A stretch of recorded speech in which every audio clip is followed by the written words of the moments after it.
Hello students, आज के इस वीडियो में हम आपके लिए लाए हैं क्लास 12 यूपी बोर्ड 2024 बोर्ड द्वारा जारी किया गया सामान्य हिंदी का मॉडल पेपर। जी हाँ, इसमें नोट में दिया है प्रारंभ के 15 मिनट परीक्षार्थियों को प्रश्न पत्र पढ़ने के लिए निर्धारित है। नंबर 2, इस प्रश्न में 2 खंड हैं, दोनों खंडों के सभी प्रश्नों का उत्तर देना आवश्यक है। अब आता है खंड का हमें प्रश्न संख्या 1 दी है। शिक्षा का उद्देश्य निबंध के लेखक हैं, तो शिक्षा का उद्देश्य जो निबंध के लेखक हैं वो संपूर्णानंद, इसका बी ऑप्शन सही हो जाएगा। अगला क्वेश्चन दिया है लल्लू लाल की रचना है, लल्लू लाल की जो रचना है वो है प्रेम सागर, इसका भी बी ऑप्शन सही हो जाएगा। अगला क्वेश्चन दिया है पर्दा कहानी के लेखक हैं, पर्दा कहानी के जो लेखक हैं वो यशपाल हैं, इसका डी ऑप्शन सही हो जाएगा। अगला क्वेश्चन दिया आवारा मसीहा की रचनाकार है, आवारा मसीहा के जो रचनाकार हैं वो है विष्णु प्रभाकर, इसका ए ऑप्शन सही हो जाएगा। अगला क्वेश्चन दिया है बाण भट्ट की आत्मकथा के लेखक हैं, तो ये हजारी प्रसाद द्विवेदी। कभी कभी इसकी विधा पूछ लेते हैं, तो इसकी विधा है उपन्यास।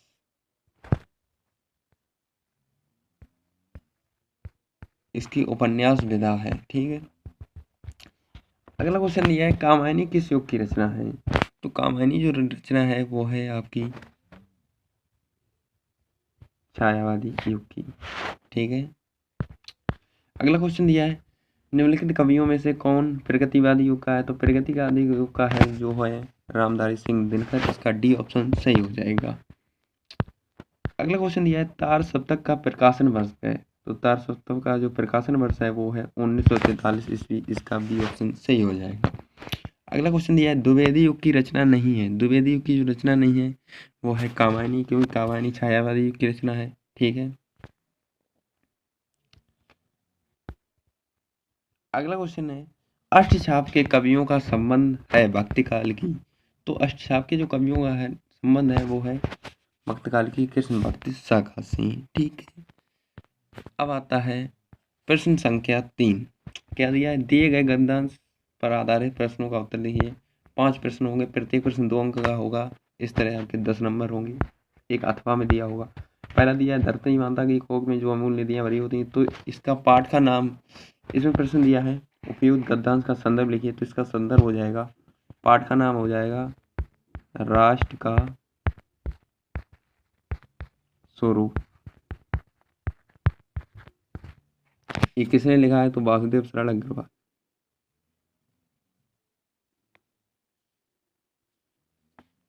ये वासुदेव सरल अग्रवाल ने लिखा है।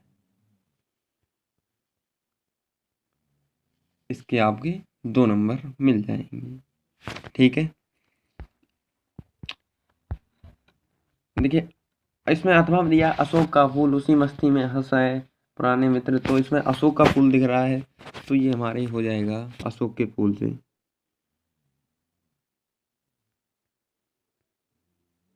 ये अशोक के फूल से लिया गया है, जिसके लेखक हैं हजारी प्रसाद द्विवेदी, ठीक है। अगला दिया है प्रश्न संख्या 4। दिए गए पदांश पर आधारित निम्नलिखित प्रश्नों के उत्तर दीजिए। इसमें भी 5 प्रश्न होंगे, प्रत्येक प्रश्न 2 अंक का, 10 अंक का। इसमें दिया दुर्बलता का ही चिन्ह विशेष पद है, पर अवलाजन के लिए कौन सा पद है। यदि मैं उकसाई गई भरत से हूँ, तो पति समान ही स्वयं पुत्र भी खूँ। ठहरो मत रोको मुझे, कहूँ तो सुन लो, पाओ यदि उसमें सार, उसे सब सुन लो। करके पहाड़ सा पाप मौन रह जाऊं, राई भर भी अनुताप न करने पाऊं। यहाँ देखिए आपको टेक्निक बताएं, यहाँ देखिए अनुताप दिख रहा है, तो ये किससे लिया गया है, कैकेयी का अनुताप, ये कैकेयी का अनुताप से लिया गया है, जिसके कवि हैं मैथिली शरण गुप्त, ठीक है। इसमें अथवा दिया है लज्जाशील पथिक महिला जो कहीं दृष्टि आए, होने देना विकृत बसना तो ना तू सुंदरी दो, तो ये आपके पवन दूतिका से लिया गया है, इसके कवि हैं अयोध्या सिंह उपाध्याय हरिऔध, ठीक है। अब आया प्रश्न संख्या 5। इसमें दिया है निम्नलिखित में से किसी एक लेखक का साहित्यिक परिचय देते हुए उनकी प्रमुख रचनाएं का उल्लेख कीजिए। आप कौन सा भी लिख सकते हो। अगला को इसी में दिया है, निम्नलिखित में से किसी एक कवि का साहित्यिक परिचय देते हुए उनकी प्रमुख कृतियां पर प्रकाश डालिए। कर सकते हो आप। इसके बाद अगला क्वेश्चन दिया है, बहादुर अथवा पंचलैट कहानी का उद्देश्य लिखिए। ये आपके 5 नंबर में दिया है, या अथवा में दिया है, ध्रुवीकता कहानी की कथा वस्तु लिखिए। अगला क्वेश्चन दिया है, सो पठित खंड के आधार पर किसी एक खंड के एक प्रश्न का उत्तर दीजिए। ये अथवा में बहुत सारे दिए होंगे जो आपके सिलेबस में आपसे कर सकते हो। ठीक है, अगला है प्रश्न संख्या 8। अब ये आ गया खंड खा। क्या लिखेंगे? इसमें दिया है, दिए गए संस्कृत गद्यांशों में से किसी एक का संदर्भ हिंदी में अनुवाद कीजिए। तो ये 2 + 5 = 60।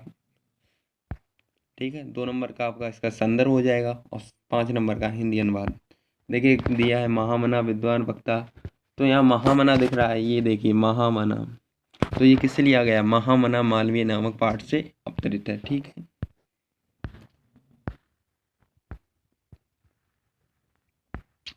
अगला दिया है, दिए गए पद्यांशों में से किसी एक का संदर्भ हिंदी में अनुवाद कीजिए।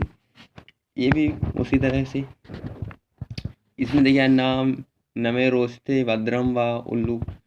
इसमें देखिए ये शब्द देखिए, उल्लूक सोमेशनम, तो ये उल्लूक जातकम नामक पाठ से अवतरित है। अगला दिया परोक्षोकार यंत्रम, पीठ पीछे कार्य को नष्ट करने वाले। ये आपका है सुभाषित रत्नान नामक पाठ से अवतरित है। ऐसे आप लिख सकते हो, अब आप हिंदी का अनुवाद आसानी से कर सकते हो। अगला दिया, निम्नलिखित मुहावरों में से किसी एक का अर्थ लिखकर वाक्य में प्रयोग कीजिए। देखिए, तलवार की धार पर चलना, टका सा जवाब देना, दाल में काला होना, कुछ गड़बड़ होना, नमक मिर्च लगाना, क्रोध और बढ़ाना। ऐसे आप लिख सकते हो। ठीक है, अब इस बार आपके सिलेबस में ये नई चीज़ बढ़ा दी गई, अपठित गद्यांश पर आधारित निम्नलिखित प्रश्नों का उत्तर दीजिए। ये आपको अपठित पद्यांश दिया रहेगा, गद्यांश, इनमें से आपको छांटने होंगे और ये 5 नंबर का आएगा, एक अथवा में दिया होगा। अब से याद आता है प्रश्न संख्या 11, निम्नलिखित शब्द योगों का सही अर्थ चयन कीजिए। तो है बसन और व्यसन, तो ये वस्त्र और आदत हो जाएगा इसका, सी ऑप्शन। अगला है अंबुज और अम्बुद, तो ये कमल और बादल हो जाएगा इसका। अगला है निम्नलिखित शब्दों में से किसी एक शब्द के 2 अर्थ लिखिए। तो आप लिख सकते हो आसानी से, अंबर, पट, विधि, नाग, विधि, तरीका, कानून लिख लीजिए। अगला है निम्नलिखित वाक्यांशों के लिए एक शब्द का चयन कीजिए।